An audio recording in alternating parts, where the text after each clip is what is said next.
Hey, welcome back everybody. 1967 Camaro RS.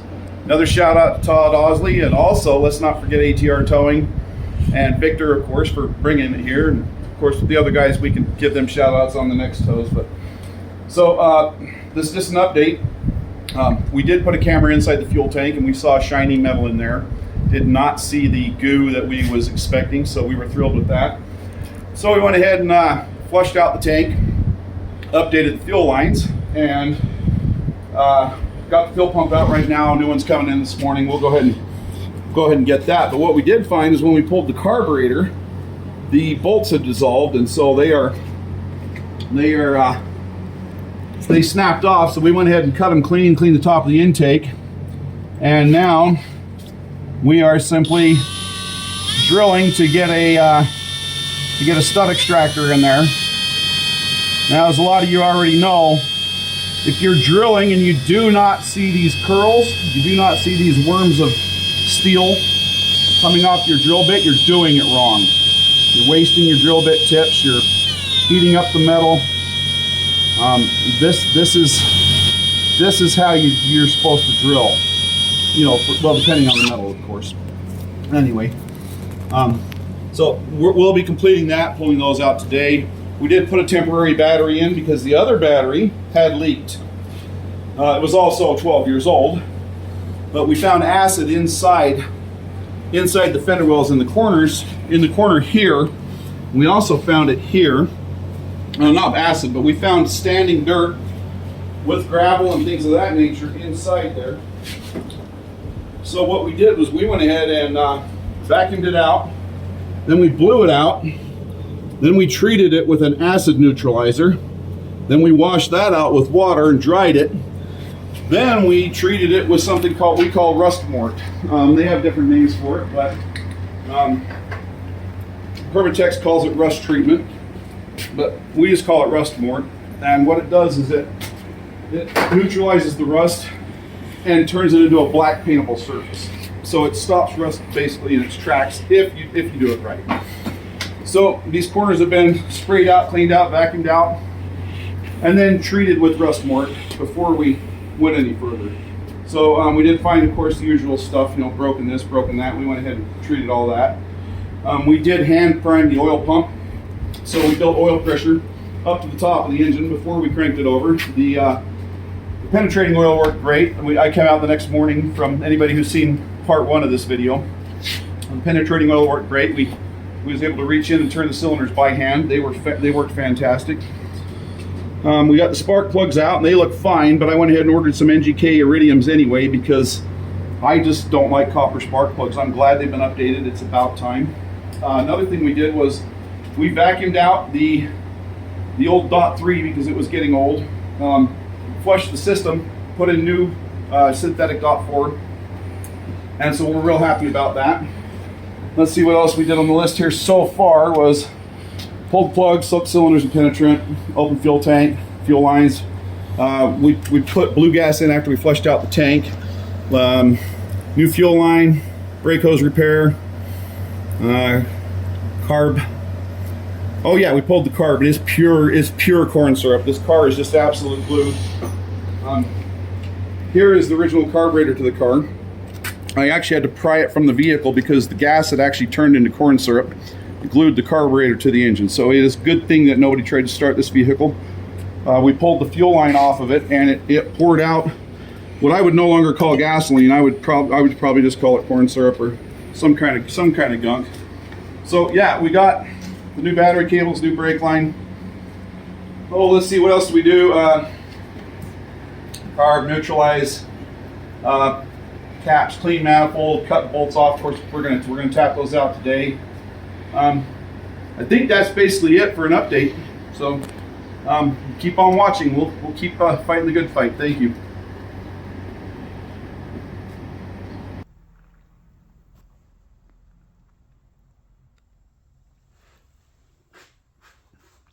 What's up, everybody? Okay, so we're back on the 1967 Camaro RS convertible, the beautiful one-owner car that Todd picked up out of Thatcher, Utah. Want to do a big shout out to Quentin from ATR for introducing us, and course, a big shout out to Precision for, you know, being so great. So here we are. A little bit about what we did today. Anybody who's been following us knows we had to peel the carburetor off because it was stuck with glue. We flushed out the fuel system. We put in a new fuel pump, and the carburetor is so glued, so gooey, that it's going to have to be soaked and soaked in chem dip and cleaned and rebuilt and all that. And then we want to keep the car's numbers matching as possible, if possible. So we got a temporary carb in here. This is a Rochester 2 jet, but it's a later model, so it has the heat stove for the choke up here instead of down here. But like I say, we're just using this as a temporary. It's not a big thing. We just want to make sure the engine starts to see if we have a good product that we can work with. Now, we've been soaking these cylinders in PB Blaster. We would be using Free-All, but Free-All ain't Free-All, so we did PB. Let's see what else we've done. We've upgraded the spark plugs to NGK Iridium plugs from the old copper ones. I do not like copper plugs.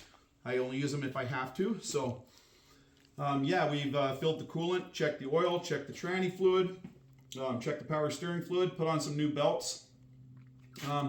We've primed up the carburetor a little bit, pumped it a couple of times. So like I say, the choke's going to be funny. This car may or may not start. If it does start, it's probably going to cloud the shop because those cylinders are full of penetrating oil. So here we go.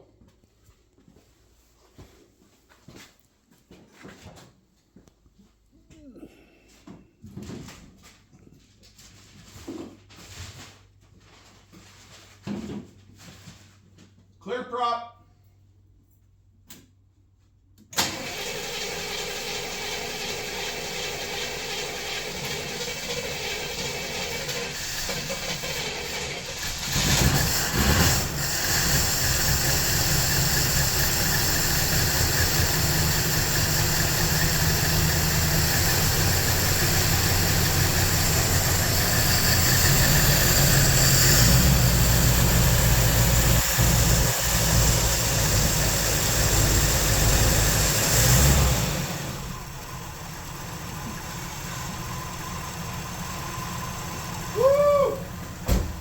Oh yeah! Holy heck, look at that! Hey, look here. Yeah. You gotta breathe deep and hold that in. Otherwise you're just wasting it. Okay, we're gonna open up some doors and get some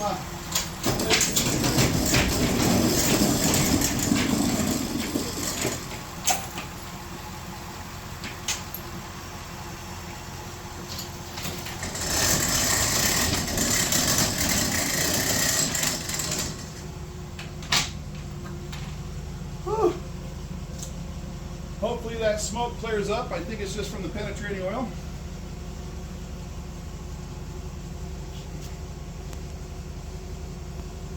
The oil light went out while I was cranking it. So typically when the oil light stays on a little while after it's running, then oil pump's a little weak. But in this case, while I was cranking it, I saw the oil light begin to fade. And before it started, it went out. So obviously oil pressure built and held. There's no oil light on now, so we know we're at GM's minimums.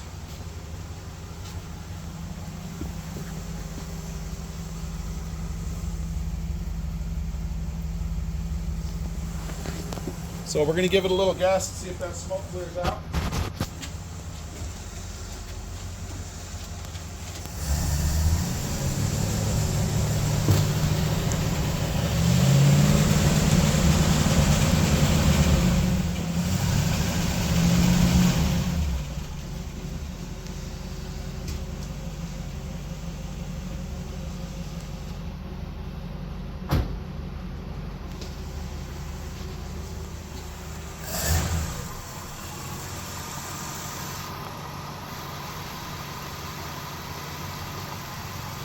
Well, that thing is running absolutely smooth. Typically what we like to do is you watch anything loose. Now if there's a misfire and you can't hear it, you'll see it because you'll see any stray stuff, any loose stuff sitting on the car, you'll see one little miss like that. We are seeing nothing here.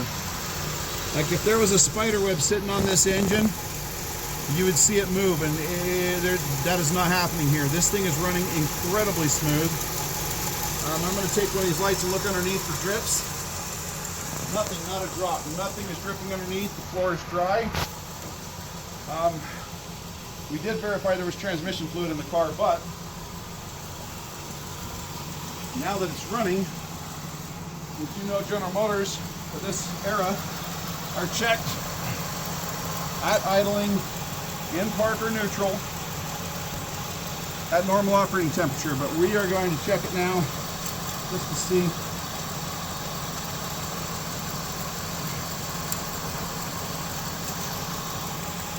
And we're not seeing anything there, but there was fluid there when we started it. So we're going to go ahead and shut this off and cap the top off the fluid on the transmission. Oil's full, everything else is full. So it looks like it worked. So anyway, this is my wrench, Flying Swallow. The car ran, everything worked. See y'all on the next one.